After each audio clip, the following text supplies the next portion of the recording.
Hello बच्चों, स्वागत है आप सभी का आपकी अर्थशास्त्र की ऑनलाइन क्लासेस में। आज मैं आप सभी के सामने उपस्थित हुई हूँ आपका 12वीं कक्षा का चैप्टर 11 लेकर।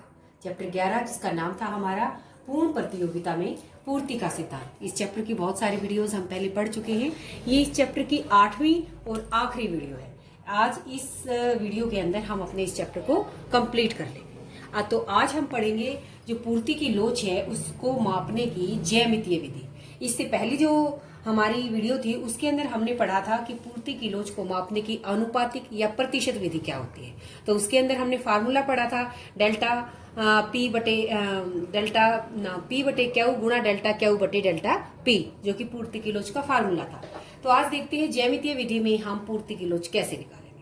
तो जो ज्यामितीय विधि होती है उसमें पूर्ति की लोच को निकालने के लिए क्या करते हैं कि इस विधि के अनुसार पूर्ति की लोच जो ओरिजिन होता है ओ, जिसे हम कहते हैं एक्स एक्सिस वाई एक्सिस चित्र बनाते हैं, और जो ओ होता है उस ओरिजिन के ऊपर, जैसे ये मेरा चित्र बनाया और तो ये जो होता है ये पॉइंट ये ओरिजिन है, तो इस ओरिजिन के ऊपर निर्भर करेगी कि पूर्ति की लोच कैसी हो। तो देखिए हम चलते हैं। वैसे जब भी हम पूर्ति की बात करेंगे तो हमें पता है पूर्ति की लोच की हमेशा हमने डिग्रियां जो पढ़ी थी उसके अंदर 5 डिग्रियां पढ़ी थी। इकाई लोच, इकाई से अधिक, इकाई से कम, शून्य लोच या जिसे हम बेलोचदार भी कहते हैं, और अनंत लोच। तो आज इन 5 जो डिग्रियां होती हैं पूर्ति की लोच की, इनके बारे में हम पढ़ते हैं। पूर्ति की लोच इकाई लोच कब होती है? तो पूर्ति इसे हम लिखेंगे elasticity ES, elasticity of supply equal to 1 कब होती है? तो पूर्ति की लोच इकाई के समान तब होगी जब ये ओरिजिन से पूर्ति वक्र निकले। तो इस बात को आप सभी को याद रखना है। अगर पूर्ति वक्र O ओरिजिन से निकलता है तो पूर्ति की लोच क्या होगी? इकाई के समान। क्यों होगी इकाई के समान? क्योंकि देखिए मैंने ये बनाया है कि भाई ये हमारी ये जो है ये पूर्ति वक्र है। ये पूर्ति वक्र के ऊपर जब कीमत इतनी है तो ये S1 इतनी हमारी पूर्ति है। कीमत जितनी बढ़ेगी, मान ली कीमत में जितने प्रतिशत परिवर्तन हुआ उतने ही प्रतिशत परिवर्तन अगर सप्लाई में हो जाता है तो उसे कहेंगे हम इकाई के समान पूर्ति की लोच। तो जब पूर्ति वक्र ओरिजिन से निकलता है, मेन बात ये याद रखनी है, अगर पूर्ति वक्र ओरिजिन से निकल रहा है तो पूर्ति की लोच कैसी होगी? इकाई के समान। अब दूसरी जो इसकी हमारी डिग्री थी वो क्या है? इकाई से अधिक, जिसे हम लोचदार भी कह सकते हैं। इकाई से अधिक को ही हम लोचदार कहते हैं। तो पूर्ति की लोच इकाई से अधिक या लोचदार कब होगी?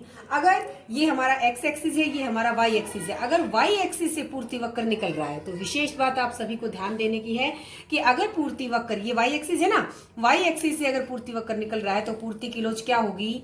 लोचदार होगी, या हम उसे कह सकते हैं इकाई से अधिक होगी।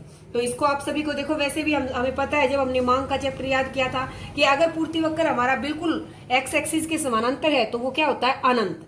तो जो वाई एक्सिस में से जो निकलेगा इट मीन्स वो उतना ही इसका झुकाव ज्यादा होगा। तो इसलिए हम इसे क्या कहते हैं? इकाई से अधिक या लोचदार पूर्ति वक्र कहते हैं।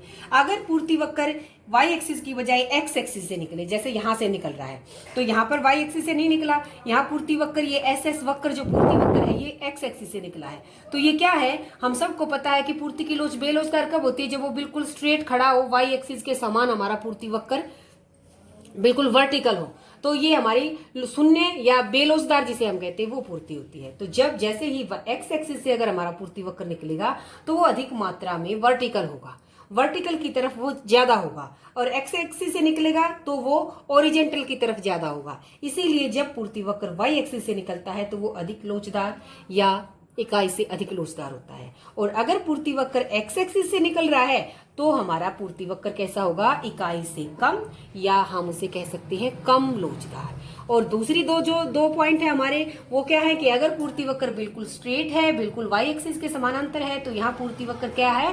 पूर्णतः बेलोचदार है, या हम इसे कह सकते हैं शून्य लोचदार। तो ये आपको याद रखना है, क्या है ये हमारा पूर्ति वक्र? शून्य लोचदार। अब नेक्स्ट अनंत लोचदार। देखिए अनंत लोचदार मैंने बनाया नहीं है, मैं अभी आप सबके सामने बना देती हूँ। ये हमारी ओरिजिन, ये एक्स एक्सिस, ये वाई एक्सिस। तो अनंत लोचदार कब होता है? जब पूर्ति वक्र कैसा हो? इस तरह का हो, एक्स एक्सिस के बिल्कुल पैरेलल हो। तो यहाँ पर पूर्ति वक्र क्या है? ES जो है वो क्या है? इन्फिनिटिव है, अनंत है। तो ये हमारी हुई ज्यामितीय विधि के द्वारा पूर्ति की लोच को मापने के 5 तरीके। अगर पूर्ति वक्र ओरिजिन से निकल रहा है तो इकाई के समान, अगर पूर्ति वक्र वाई एक्सिस से निकल रहा है तो इकाई से अधिक लोचदार, अगर पूर्ति वक्र एक्स एक्सिस से निकल रहा है तो इकाई से कम लोचदार। बिल्कुल वाई एक्सिस के पैरेलल खड़ा है, हमारा एक्स एक्सिस के ऊपर स्ट्रेट है, बिल्कुल वर्टिकल खड़ा है, तो वो क्या होगा, शून्य लोच। और अगर बिल्कुल ओरिजेंटल है, बिल्कुल लेटा हुआ है, एक्स एक्सिस के समानांतर है, तो वो पूर्ति की लोच को अनंत को दिखाएगा। तो ये तो हुई पूर्ति की लोच को मापने की हमारी ज्यामितीय विधि। अब जो चैप्टर के लास्ट में है, इंपॉर्टेंट है हमारा बिल्कुल पॉइंट, कि पूर्ति की लोच को प्रभावित करने वाले तत्व कौन कौन से हैं। पूर्ति की लोच को प्रभावित करने वाले बहुत सारे तरीके हैं, और इन्हीं प्रश्नों में से बहुत बार ये बहुत ही इंपॉर्टेंट होता है ये। अगर हमें ये सारे पॉइंट्स हमारी समझ में आ जाते हैं तो इट मीन्स हमें पूर्ति की लोच का जो हमारा चैप्टर है वो हमें अच्छे से समझ में आया है। तो सबसे पहला जो पॉइंट है हमारा, जो पूर्ति की लोच को प्रभावित करता है, वो आगतों की प्रकृति। आगत क्या होते हैं हमारे, आगत यानी कि उत्पादन के साधन। तो साधनों की प्रकृति कैसी है, तो साधन क्या होते हैं, विशेषतः दो प्रकार के हम साधनों की बात करते हैं, कि या तो वो सामान्य प्रकार टाइप के हैं या वो विशेष प्रकार के हैं। तो अगर हमारे जो साधन है जिनका हमने उत्पादन में, वस्तुओं की पूर्ति में प्रयोग किया है, वो साधन हमारे सामान्य हैं, तो उस पूर्ति की लोच कैसी होगी, लोचदार होगी। और अगर हमारे आगत कुछ विशेष प्रकार के हैं, कुछ विशेष ट्रेनिंग वाले या कुछ खास बात वाले हमें आगतों की हमें आवश्यकता है, तो उनकी पूर्ति कैसी होगी, बेलोचदार होगी। तो तब अगर पूर्ति की, अगर जो आगत हैं, अगर आगत सामान्य है तो पूर्ति की लोच लोचदार, अगर आगत विशेष प्रकार के हैं तो वस्तु की पूर्ति की लोच कैसी होगी, बेलोचदार। दूसरा प्रभावित करने वाला तत्व है प्राकृतिक बाधाएं। प्राकृतिक बाधाएं, जैसे विशेषतः हम कृषि की बात करते हैं, तो कृषि संबंधी जितने भी हमारे उत्पाद होते हैं उनकी पूर्ति के ऊपर प्राकृतिक बाधाएं बहुत अधिक होती है, प्राकृतिक प्रतिबंध बहुत अधिक होते हैं। क्योंकि जैसे हम अनाज की बात करें, तो अनाज की पूर्ति होने में कोई एकदम से बहुत कम टाइम नहीं लगेगा। फसल को पहले बोया जाएगा, उगाया जाएगा, पूरा उसके अंदर टाइम लगता है। तो ऐसी चीजें, ऐसी वस्तुएं जिनकी का उत्पादन, जिनकी पूर्ति प्रकृति के ऊपर निर्भर करती है, प्राकृतिक बाधाएं जिसके अंदर होती हैं, उनकी इलास्टिसिटी ऑफ सप्लाई कैसी होती है, इकाई से कम होती है। क्यों होती है ये मैं आपको बता चुकी हूँ, क्योंकि जो प्रकृति के ऊपर डिपेंड वस्तुएं होती हैं उनकी पूर्ति में काफी टाइम लगता है, और वो टाइम हमारे बस की बात नहीं होती, हमारे हाथ की बात नहीं होती। अगर कुछ प्राकृतिक चेंज ऐसे हो जाए कि हमारी फसल अच्छी होने के बावजूद भी घर पर आने से पहले वो खराब हो सकती है, तो इसलिए जिसमें प्राकृतिक बाधाएं होती है जिन वस्तुओं की पूर्ति में, उनकी पूर्ति की लोच को हम क्या कहते हैं, इकाई से कम कहते हैं। तीसरा पॉइंट है जोखिम सहन करना। तो जोखिम सहन करने के बारे में दो बातें हैं, कि क्या हम अधिक जोखिम सहन करने को तैयार हैं या हम अधिक जोखिम सहन करने को तैयार नहीं हैं, यानी कि कम जोखिम सहन करने को तैयार है। तो जितनी अधिक हम जोखिम को तैयार करेंगे उस वस्तु की पूर्ति उतनी ही अधिक लोचदार होगी, जितनी कम जोखिम को सहन करेंगे उतनी ही उस वस्तु की पूर्ति कैसी होगी, कम लोचदार या बेलोचदार होगी। अगला जो पॉइंट है पूर्ति की लोच को प्रभावित करने वाला, वो है वस्तु की प्रकृति।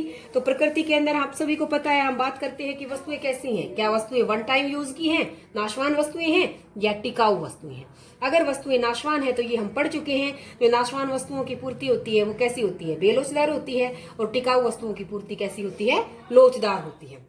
इसके बाद है उत्पादन लागत। उत्पादन लागत के अंदर हम क्या पढ़ते हैं कि अगर वस्तु की उत्पादन की या पूर्ति की जो लागत है वो लागतें बढ़ती लागतें हैं, बढ़ती लागतें यानी कि जैसे जैसे हम उत्पादन को बढ़ाएंगे वैसे वैसे हमारी लागतें बढ़ती जाएंगी, तो उस वस्तु की पूर्ति कैसी होगी, बेलोचदार होगी। अगर घटती लागतें हैं तो लोचदार हो जाएगी। समय तत्व, समय तत्व के बारे में हमने इसी पाठ में पढ़ा था कि समय तत्व क्या होता है, अति अल्पकाल, अल्पकाल और दीर्घकाल। अति अल्पकाल को मैंने बताया था कि हम बाजार अवधि भी कहते हैं। तो बाजार अवधि में क्या होती है, वस्तुएं नाशवान होती है, बिल्कुल कैसी होती है, हम बिल्कुल भी नहीं बढ़ा सकते उत्पादन को। तो अति अल्पकाल के अंदर वस्तु की पूर्ति पूर्णतः बेलोचदार, और अल्पकाल के अंदर कुछ सीमा तक लोचदार, क्योंकि हम थोड़ा सा उत्पादन बढ़ा सकते हैं, और दीर्घकाल में पूर्णतः लोचदार, क्योंकि दीर्घकाल में तो हम जितना चाहे उतनी पूर्ति कर सकते हैं। तो समय तत्व के आधार पर तीन तरीके से हम अपनी वस्तु की पूर्ति को बांट सकते हैं। लास्ट का पॉइंट है हमारा उत्पादन तकनीक। अब तकनीक के बारे में क्या है कि तकनीक हमारी कैसी होती है, दो तरह की होती है। क्या हमारी तकनीक जटिल है, पूंजी प्रधान तकनीक है, या हमारी तकनीक सरल है, श्रम प्रधान है। जटिल पूंजी प्रधान के अंदर हम अधिकतर मतलब मशीनों का यूज हो रहा है, टेक्निक का यूज हो रहा है, तो हम उसे कहेंगे जटिल पूंजी प्रधान।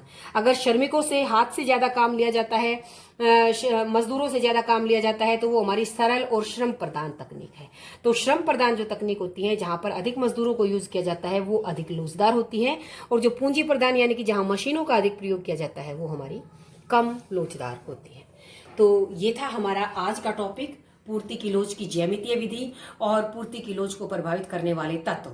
काफी इंपॉर्टेंट हमारा आज का टॉपिक था। लेकिन आज के इस टॉपिक के साथ ही हमने अपने चैप्टर 11 जो था पूर्ति का सिद्धांत, उस चैप्टर को कंप्लीट कर लिया है। हमने इस चैप्टर में बहुत सारा कुछ सीखा है नया।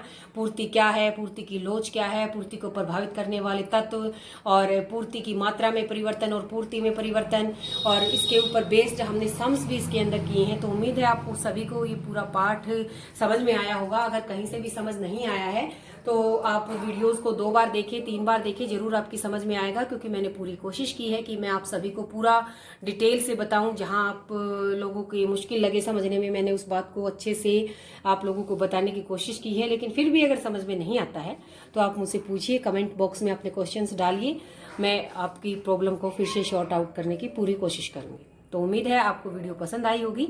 तो आज के लिए इतना ही। आप सभी का वीडियो देखने समझने के लिए बहुत बहुत धन्यवाद।